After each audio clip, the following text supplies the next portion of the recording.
Coming up on 5 Minute News. Trump says he's preparing for legal challenges to vote counts. Scholars warn of collapse of democracy as US election looms. And US administration funds plasma company based in owner's condo. It's Monday, November 2. I'm Anthony Davis.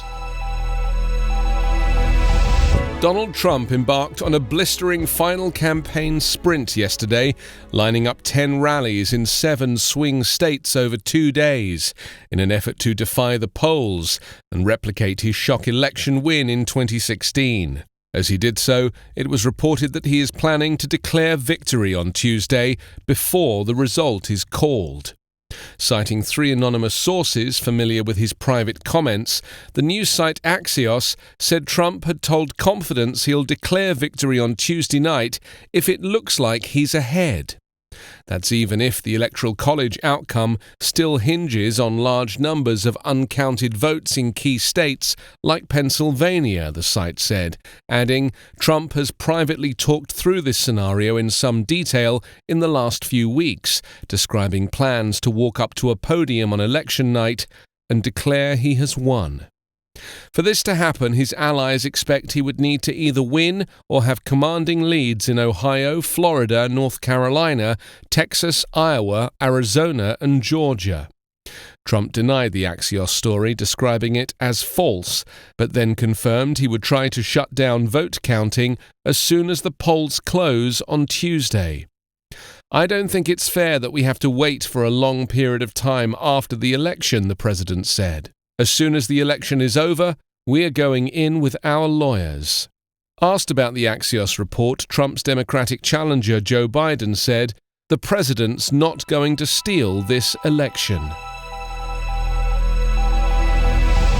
Dozens of historians of fascism and authoritarianism have signed a letter warning that democracy is either withering or in full-scale collapse globally, and urging ordinary people to take action.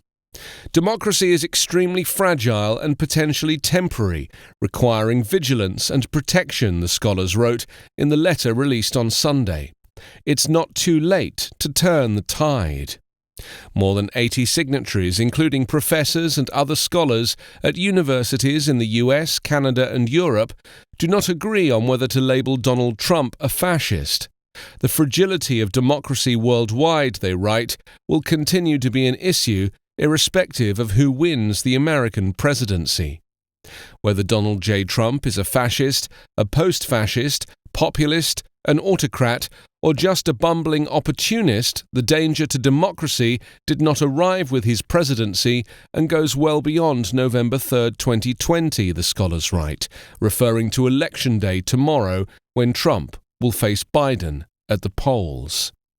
However, the historians warn, particularly in the wake of the coronavirus pandemic, the temptation to take refuge in a figure of arrogant strength is now greater than ever.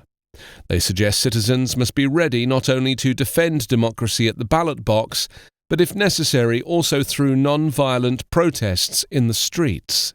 Among the many warning signs that democracy at risk, the historians argue, are the spread of disinformation, inequality, the politics of internal enemies, and politically motivated violence.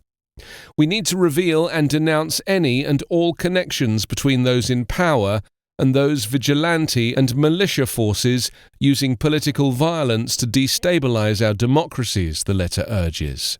One scholar was particularly disturbed by the evidence of the infiltration of the far right in police and military organizations around the world, including the US, Germany, and Canada.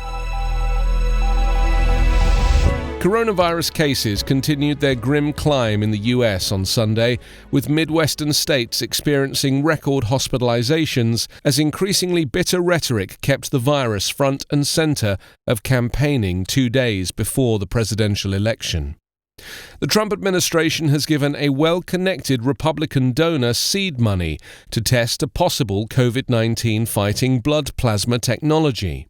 It noted the company's manufacturing facilities in Charleston, South Carolina, Plasma Technologies LLC, is indeed based in the stately waterfront city.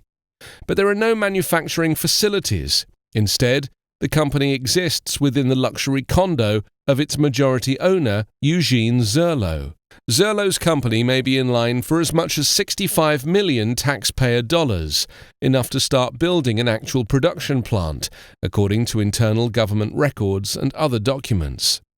The story of how a tiny business that exists only on paper has managed to snare attention from the highest reaches of the US military and government is emblematic of the Trump administration's frenetic response to the coronavirus pandemic.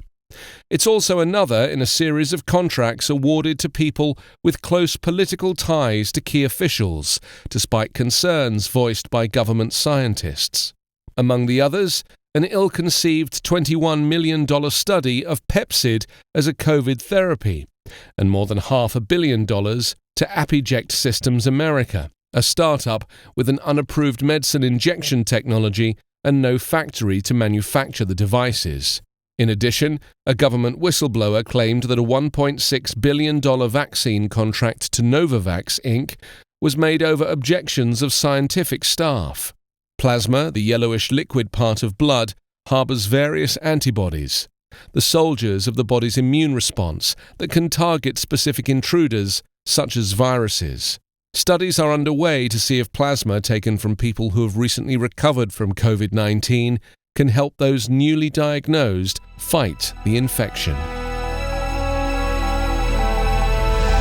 You can subscribe to 5-Minute News on YouTube with your preferred podcast app. Ask your smart speaker or enable 5-Minute News as your Amazon Alexa flash briefing skill. Please subscribe, rate and review us at 5minute.news. 5-Minute News is an independent production covering politics, inequality, health and climate, delivering unbiased, verified and truthful world news daily.